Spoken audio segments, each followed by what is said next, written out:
welcome to What the Design. I am the boss Smita and I'm here with my co-host Rajkaval. We are excited to kick off our very first episode today and share our love of design with you all. That's right. Today, we wanted to take some time and introduce ourselves, talk about our background and why we are so passionate about design. Absolutely. So let's start with you, Rajkaval. Let's talk about your journey as a designer and why you chose to pursue this career. Well, it's just the beginning of the journey. I started as a product designer and I soon realized that I like creating brand experiences for customers. And now I'm a brand experience designer and I absolutely love it. That's such an interesting transition. But the question that comes to mind is why design? I think I've always been creative head. Like even as a child, I used to spend hours painting, doodling. I also used to be so curious. I used to ask so many questions. And the best part about all of this was I used to try and solve these problems. Like I had a problem solving mindset. So if you see, all of these are traits of a designer. So it was no surprise when I started my education in Mumbai. I mean, that's very relatable. But I think our listeners would be very interested to know what you've done since then. So after my graduation, I landed in Bangalore where I was working under a studio. Some of my best projects have been created in that studio. And it was an amazing experience. I've worked with different industries like FMCG, I've worked with tech companies, and I think I'm very grateful for my manager and my boss for giving me the right opportunity at the right time. But I soon realized that I wanted to do something more, and that's when I started my own studio. Starting your own studio. I mean, that must have taken so much hard work and willpower on your I mean, end. it's a small studio, Still.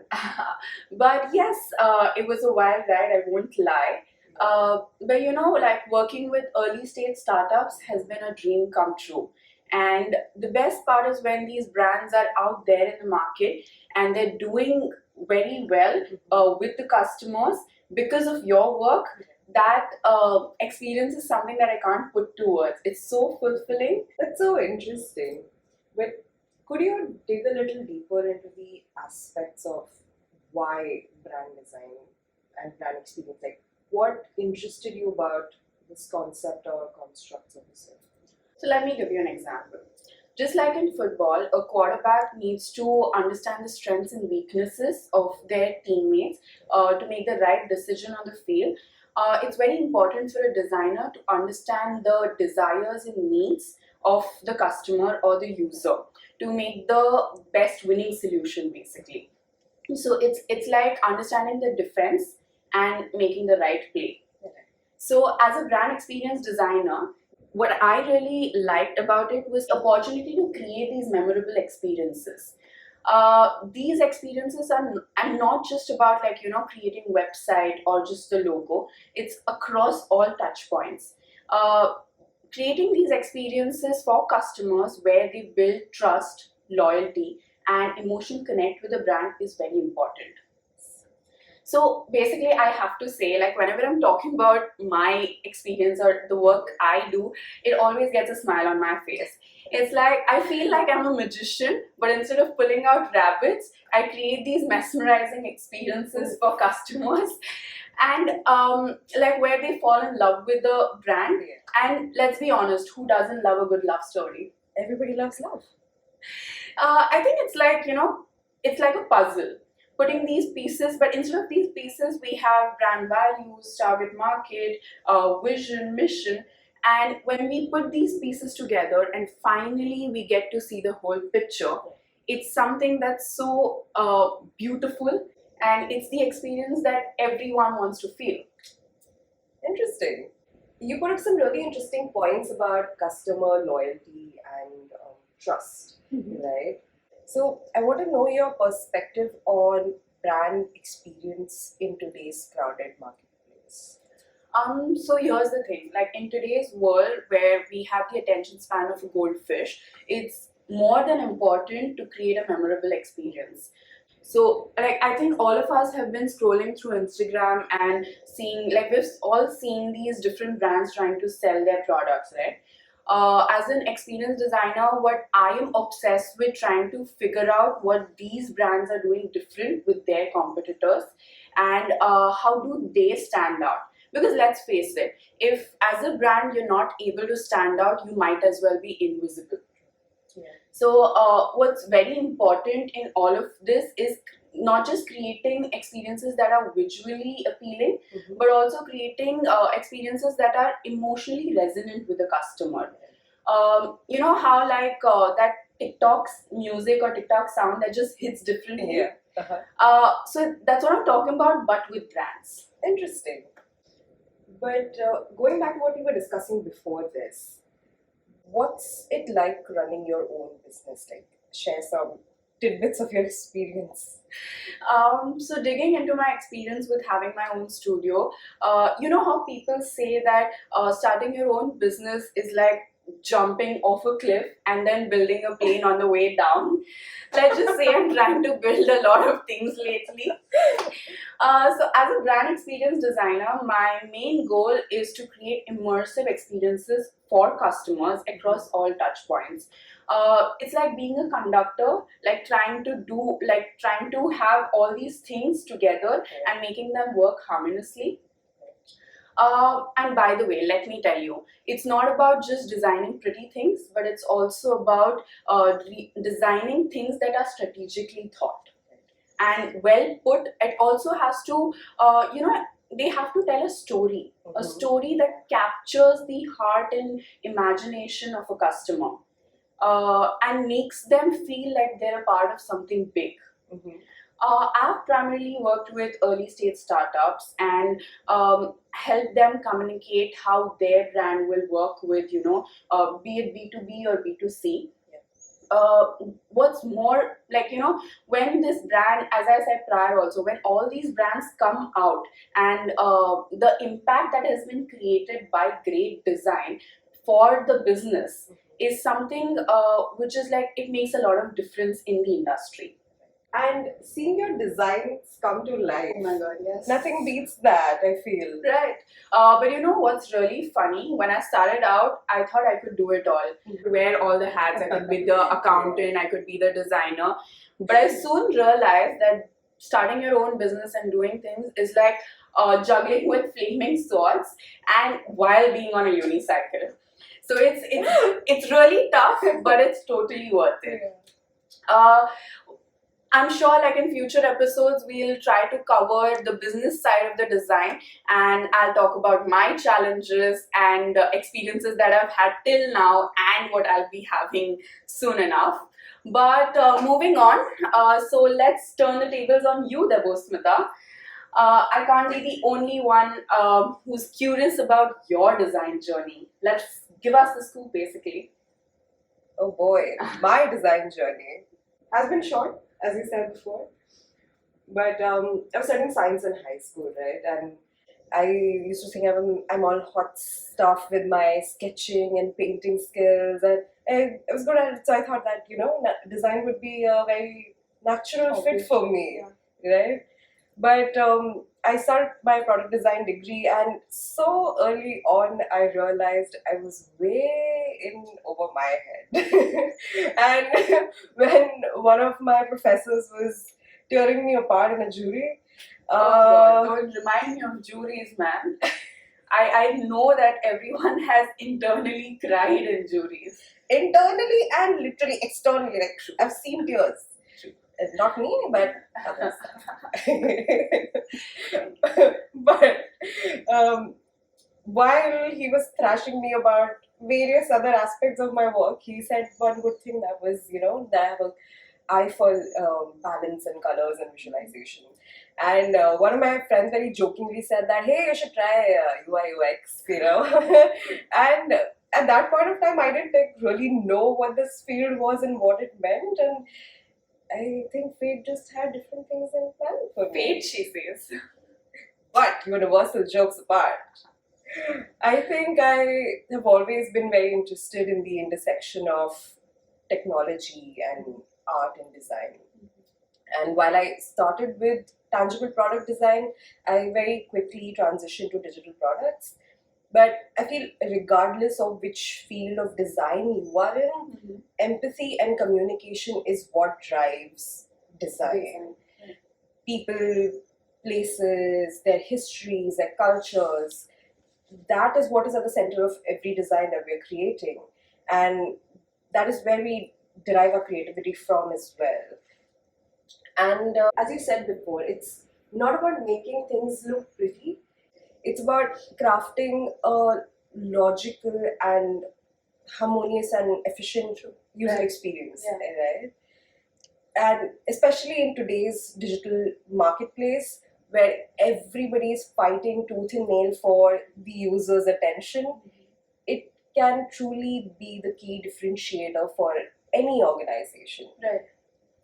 And I think that is what motivated me to start off my career as a user experience designer and researcher, and that's the role that I've been working on before coming to London for my master's. So I know that you have been working with a lot of different types of organizations. Would you like to share your experience with our listeners? So I think I've worked with startups, I've worked with design consultancies, MNCs, for varying durations of my career so far. From very basic pixel pushing to building like complete enterprise UX design products for big pharma corporations. I've learned a lot, I've done a lot, experienced a lot, and I worked on some very wonderful projects and learned from very talented and colleagues and very supportive mentors. Right. But while all of this, I saw and experienced firsthand how important and crucial design is in driving any organization's innovation and growth, regardless of which sector they are in. It's like that secret sauce that makes everything better, right? True, like I think it's like a key to perfect recipe. Exactly. I feel like as designers, we have the power to shape the way people think and interact with the world around them. And with that power comes great responsibility.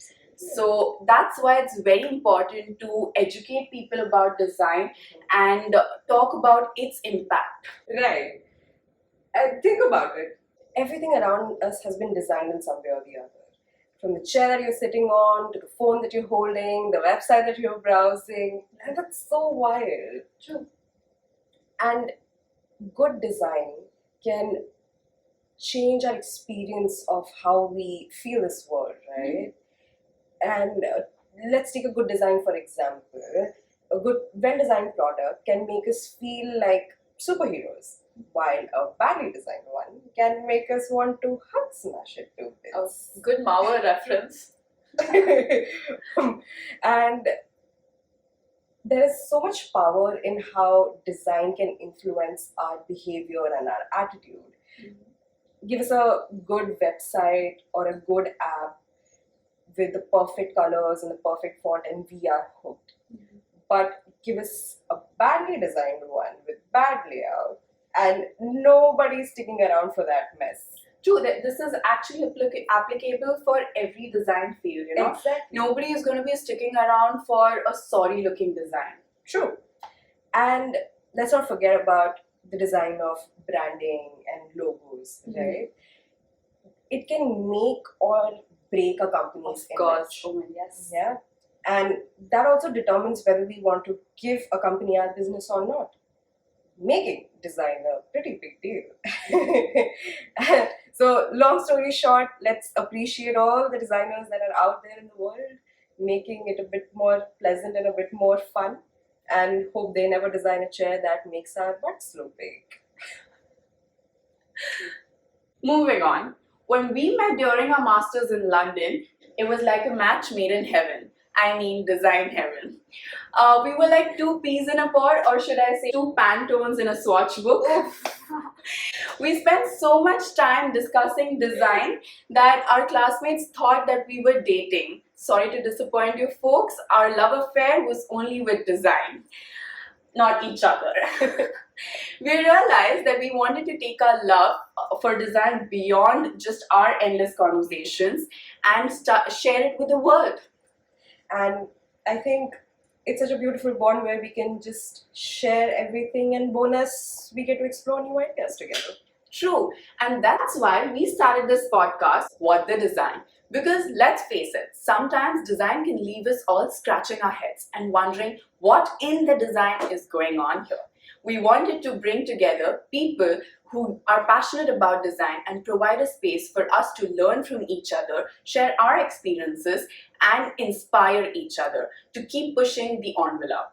So tune in and let's talk about design because, as they say, good design is like a joke. If you have to explain it, it's probably bad. Agreed. And I know there are a lot of design podcasts out there, but we believe that our show stands out from the rest. For starters, yes, we'll talk about design theories and trends, but we'll get very real about the triumphs and challenges of being a designer in today's world. We'll give a behind the scenes look at what it takes to really succeed in this industry. Right. And we'll share all the juicy bits, including the embarrassing ones. But that's not all. We'll also explore the ways design impacts our lives on personal levels, from the product we use on a daily basis to the way we interact with the world around us. Design shapes so many experiences of us as human beings. Our emotions, our psyche, our social interactions. We'll break down these complex concepts and explain them into plain languages so that you can finally understand what your designer friend is talking about. Exactly. And we just won't preach to the choir, let me tell you. We want to make design accessible to everyone, not just designers. We don't claim to have all the answers. We don't know that we are trying to learn from this process. We're constantly learning and growing, and we want to take you on this journey of growth. So whether you are a seasoned designer, a design enthusiast, or someone who's just curious about the world of design, we believe this podcast is just for you. And we promise we'll be open, we'll be honest, and we'll be curious. And we hope you'll be the same. Together, we can explore the fast-paced, ever-changing world of design and discover all the ways it shapes our lives. Because let's be honest, in today's world, who wouldn't want to listen to two designers ramble for 15 to 20 minutes about all things design? I mean, it's not like there are thousands of design podcasts out there. Exactly. Who doesn't want to hear our experiences and our insights, not as if somebody else has done that before us? Right. But in all seriousness, we do think that design has the power to change the world. And we're not just saying it because it sounds cool, but we truly believe in that. And we're so excited to explore that idea through this podcast. And if we can make even one listener slightly less bored during their commute, then we'll consider it a success. We're on a mission to spread the design gospel far and wide. And hey, we will definitely be having fun along the way. So buckle up, listeners. We're ready to inspire, learn, and make a difference. Absolutely. And we also want to hear from you, our listeners. We want to know what questions do you have, what is inspiring you, what challenges are you facing as a young designer? That's right. We want this podcast to be a conversation and not just a one-way street. So feel free to reach out to us on our social media, through our website, and let us know what you're thinking. And with that, we come to the end of our very first episode. We hope you enjoyed getting to know us a little better, and we can't wait to bring you more engaging conversations about design in the near future. Thanks for tuning in to the first episode of What the Design. Don't forget to subscribe, share, and like.